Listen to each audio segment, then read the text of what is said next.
Emily, now you're year 12. Are you aiming for university, Emily? Yes, hopefully. I want to go off and do physiotherapy. Whereabouts?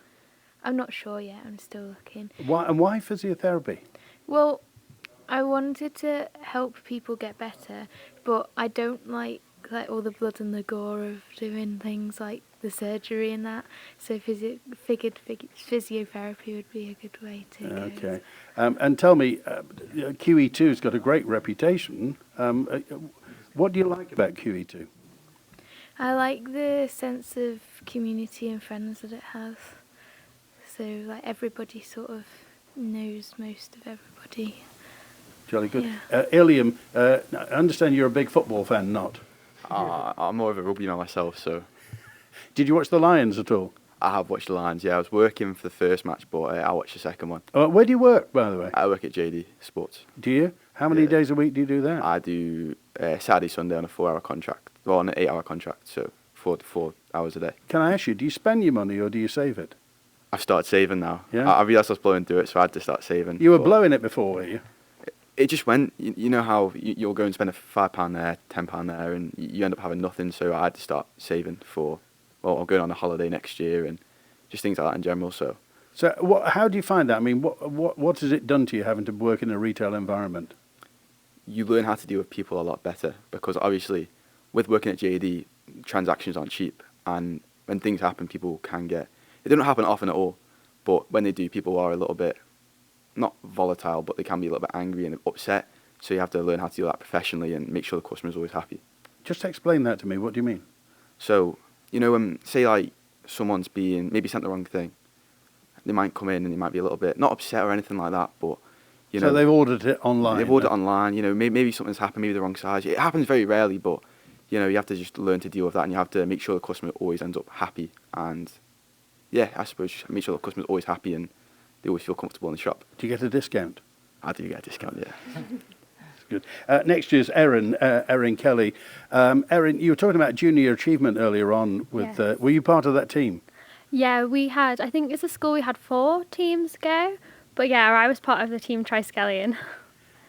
I'm going to ask you then, how did it go? It went better than we thought. You know, we didn't win anything except a Costa voucher out of a random draw, but we had fun and it was a really nice experience. We learnt a lot of skills on how to do things like this, talking to people, interviewing, how to talk to the public and try and sell a product. So it went well, but yes, we didn't actually win anything. So looking back, you've learnt, it was a learning experience, I Yeah. take it, as well. What are you studying? I'm currently studying maths, history and psychology. Okay, and are you aiming for uni? Yes, definitely. Have you looked at anywhere yet? Nowhere in particular, but I really fancy doing law. With a view to doing what? I'm coming back to the Isle of Man and then practicing law over here is my plan. You want to come back to the Isle Yeah. of Man? Because lots of people go to university, love the idea of not being on the Isle of Man or being a big urban environment and don't come back. Yeah, I don't know, maybe it's because I'm from a really small village, but I just really love it over here. I think it's a beautiful place and it's a safe place to grow up, and I love it here. So I want to go and like see the world, go to uni, live in a big city for a bit, but yeah, I always want to come back. Matt Smith is next to us as well. Matt, are you heading for university? Yeah, I'm currently looking at like different universities. Like me and Erin are in like the Oxford little like Google Classroom currently, but like I'm mainly looking into going to like linguistics or something like that. What to do? What? Maybe like teach English in a foreign country or just like a translator at the moment, because like languages are kind of like a passion of mine at the moment. But yeah. They were talking yesterday, there was a petition lodged at Tynwald about the fact that lots of private tutors are being used in education across the Isle of Man, and they said that taking languages away from primary schools was a bad idea. Yeah, the Manx government kind of has like an issue with like, especially like the Manx language. It's not like taught very widely. I mean, they're trying to bring it back, but I feel like they just haven't done it very well. They love to use like Celtic and Manx as like an identity for like the government, but they don't really like put any like expenses into the culture. So I think definitely taking away like Manx and other languages from schools is definitely like a big blow to culture. What do you speak? Oh, I speak Afrikaans and just a little bit of Dutch. Yeah. But like at the moment, I'm wanting to like go to uni, like get a degree, and then move to like the Netherlands or something. And speak some more Dutch. Yeah. Jolly good. And look, there's Finlay Galling. Are you going to be watching the match tonight, Finlay? Might be. Who do you think's going to Yeah, win? I am. Yeah, I know you're. Who's going to win? England, hopefully. Now, come on. Have you got any doubts at all that Denmark might? I mean, the whole Christian Eriksen thing is background. That's a big emotional thing for them, isn't it? Yeah, they're motivated. They'll have the charge to go and get the win. But I imagine England might be able to hold them off because they've looked strong recently. Beating Ukraine 4-0 will give them the right boost. They didn't do terribly well against Scotland, though. No, that was poor. So you think? What do you think of Southgate? He's not done as well this time as the World Cup. Not everyone's singing his praises, but he's done well to get us to the semis so far. Okay, Finlay, yesterday, the Chief Constable was talking about Scouse drug criminals coming to the Isle of Man and drugs on the Isle of Man. I just wonder what you feel. I mean, how do you feel about that? Do you think that young people on the Isle of Man are at risk? They might be. Well, it should.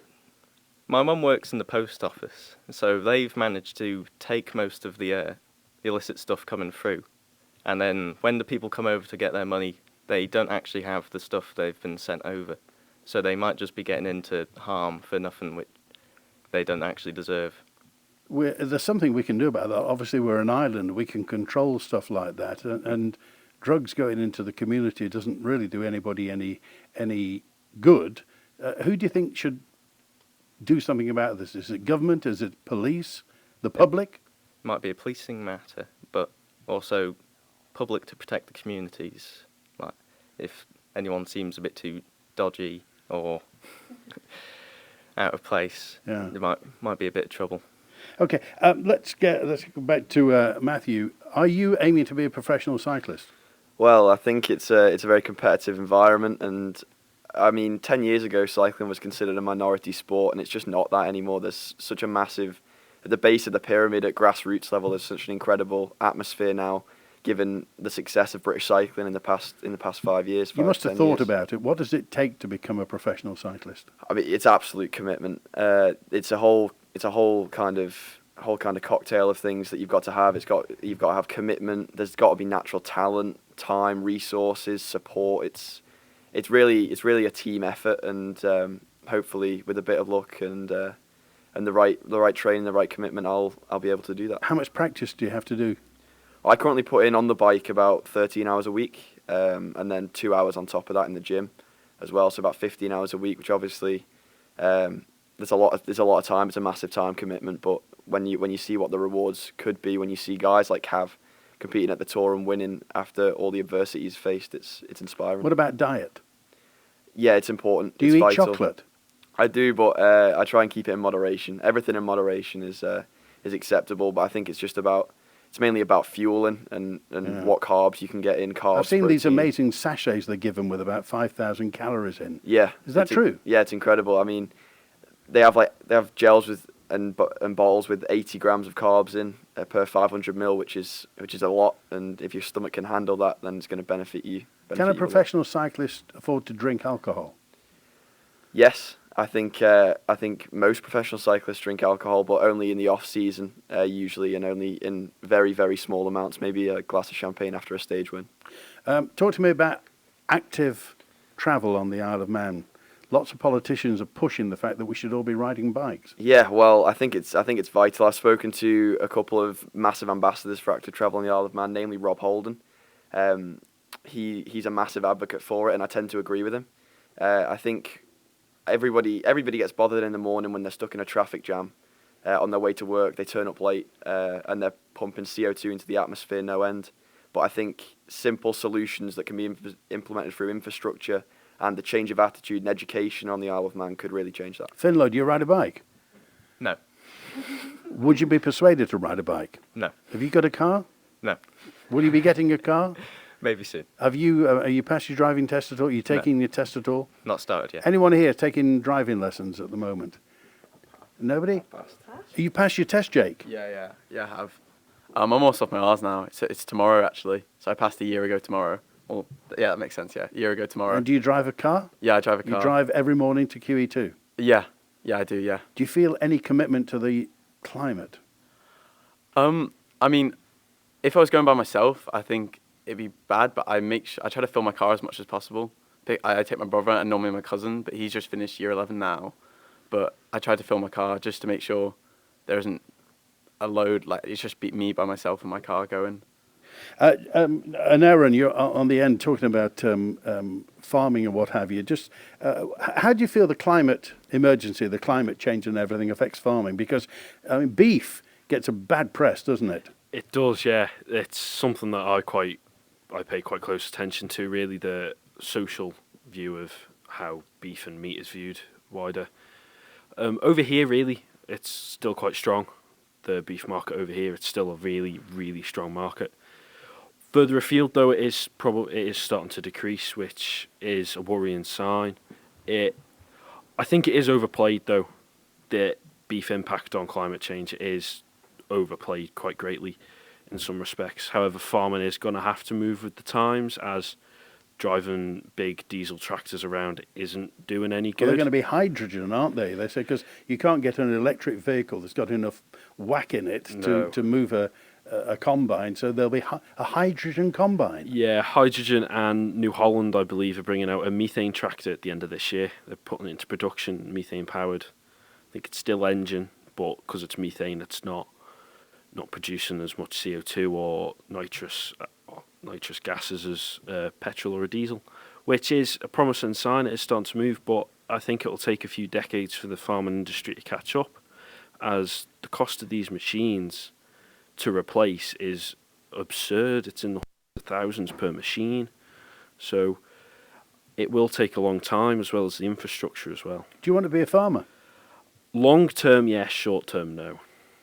Which, it might sound a little bit complicated, but I don't really want to do farming short term, as I can't see a feasible way to get into it realistically, as my family's farm isn't very big.